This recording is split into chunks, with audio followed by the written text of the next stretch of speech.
Keith David is an Emmy Award-winning actor, voice artist, singer, and producer whose career spans more than 4 decades.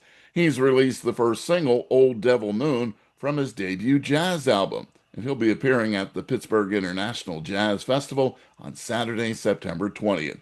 Jazz fans also know him for his work that led to a Tony Award nomination for his role as Chimney Man in Jelly's Last Jam, also as the narrator of Ken Burns' 2001 documentary, Jazz, and many others, including Burns' 2021's Muhammad Ali, and for portraying the villain, Dr. Facilier, in Disney's Princess and the Frog, singing Friends on the Other Side. Great to see you, Keith. Thank you, man. Great to see you. While you've been a Hollywood icon for so many years, jazz is your first love. My father was a big jazz enthusiast, and mostly, a lot of avant-garde jazz and a lot of instrumental jazz. And so I grew up, jazz was in my household. But, as I think about it, jazz has always been, in commercials and in movie themes, that it's always been in the fabric of our society. And so I particularly love the Great American Songbook. My early heroes are Nat King Cole. I mean, I remember as a child seeing reruns because of the originals were just on the cusp of my being born, but watching Nat King Cole, walk out on that, come out on the black stage, that spotlight would hit him, and there he is in that sharp sharkskin suit or tuxedo, and I'm like, oh my God, I want to look like that. And I always felt that he sounded like I felt inside. So I grew up feeling that every feeling I ever had, there was a Nat Cole song that befitted that feeling. Now, when I got to know other artists like Joe Williams, I could say the same thing about Joe. Joe had a song for everything we felt like. And Billy Eckstein and these Johnny Hartman, these guys thrilled me. And, I embraced all that soul. Keith, you've been blessed with one of the most incredible voices of all time. I saw your TikTok video of you hearing Old Devil Moon in public for the first time. How was that? It was, I mean, I was like, oh my God, that's me. I learned later on that they played it 8 more times that day. So it was a wonderful, wonderful feeling. It's great when you see your work out there and see other people appreciate it. It's a wonderful feeling. It's the gift that keeps on giving. The Pittsburgh International Jazz Festival is one of my personal favorites. I've been there many times. What does it mean to you to perform live at the Pittsburgh International Jazz Festival?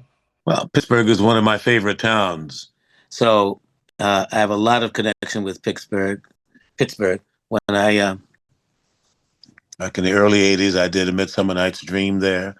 I played Othello there. When I did Othello there in the mid 80s, it hadn't been done since Paul Robeson had done it. So I have a couple of my best friends I met in Pittsburgh. So I have a great, fond relationship with Pittsburgh. Plus, Seven Guitars is one of my great experiences on the stage. And August is from Pittsburgh and he writes about the Hill District. I did a play called Seven Guitars, and it's all about the Hill District. And I've spent some time up in the Hill District. People were saying that voice, yeah. And during the jazz documentary by Ken Burns, you made that so special. When did you know you had this voice that would forever link you to the greatness on stage, singing, film, and television career? Your voice is so beautiful. Well, I appreciate that, but I still work on my voice, and I'm an actor, so I work on my voice.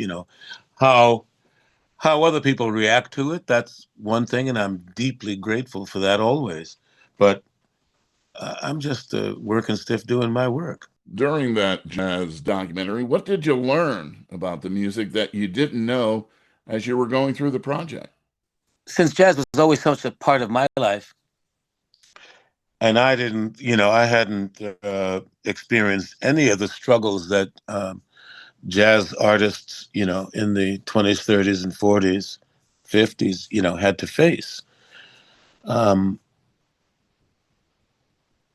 to learn because there's such a beloved music and such an art form, to learn the struggles, especially of the black artists of the time, and the white artists who tried to appropriate it. All of those struggles. I never had any idea about that stuff, and I've learned more consequently since I started working on it. Since we worked on jazz, but it's like, wow, the to have such beauty come out of such hardship. That's unique, to say the least. But it speaks volumes to the great jazz artists of our time, who are ambassadors for peace and harmony. And what can happen when when you let the when you let it be about the work, when you let it be about the music. Speaking of the music, what did you want to tell us about the debut jazz album, Old Devil Moon? But there are many more tunes coming our way. Yeah, it's just some of my favorite tunes. And I wanted to have a little fun, and some diversity, so that's what I attempted to do, and I hope you like it. Can't wait. My daughter Casey, son-in-law Joe, and I are great fans of Princess and the Frog. How fun was that role for you in singing songs from the other side? It's it was great fun for me, and a, a, a, a red letter in my career. And the funny thing is, one of the things that made me sure that I wanted to be an actor was when I saw Hans Christian Andersen with Danny Kaye.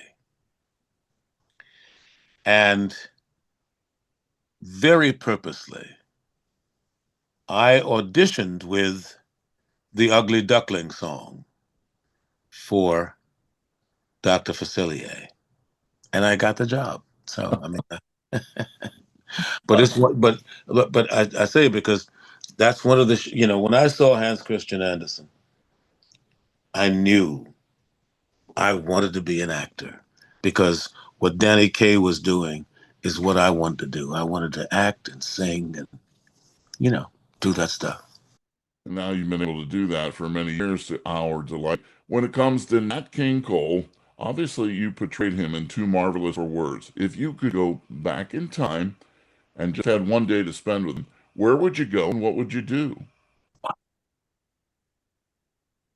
I would probably go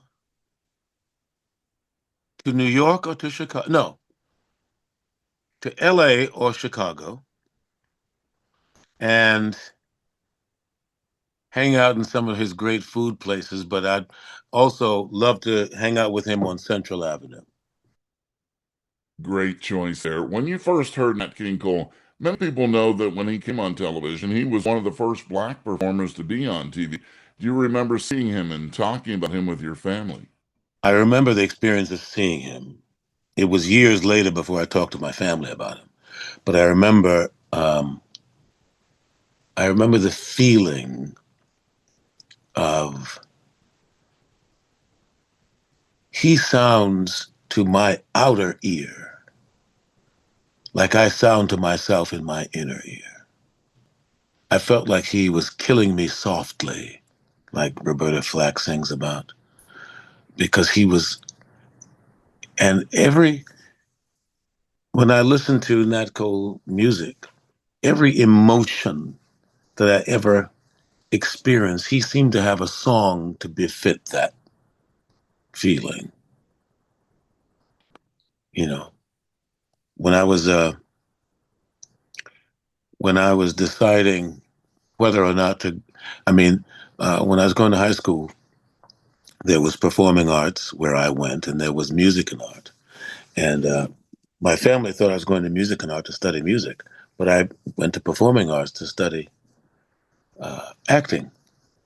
And I used to tell a story about when I was deciding, trying to decide what was I going to be. I was going to be an actor. I was going to be a singer. And then I took this as an omen when I heard, pretend you're happy when you're blue. It isn't very hard to do.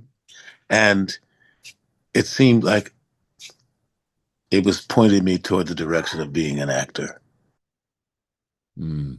There are just so many roles you portray, but I just want to point out you in Platoon is forever in my brain because that was such a powerful film. How many times do you think about the people that you were involved with in that movie? When you look back on these type of films, Platoon, what was it like being on that set?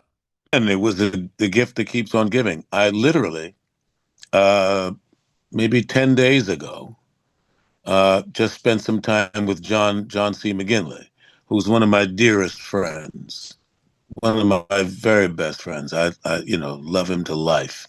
And I was working on a project, and I had some questions about, so I consulted with my man John, and we still speak to this day. I just did a episodic thing with Forrest Whitaker's daughter, Mm. and so she called him while we were on set, and I got to say hello to Forrest.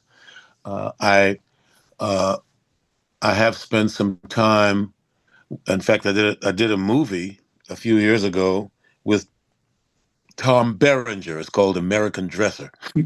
So I see guys every once in a while, and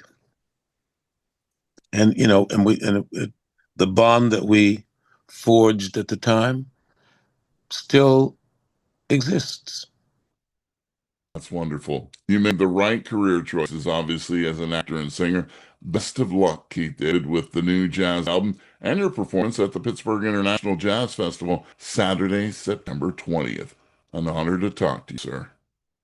Thank you, man.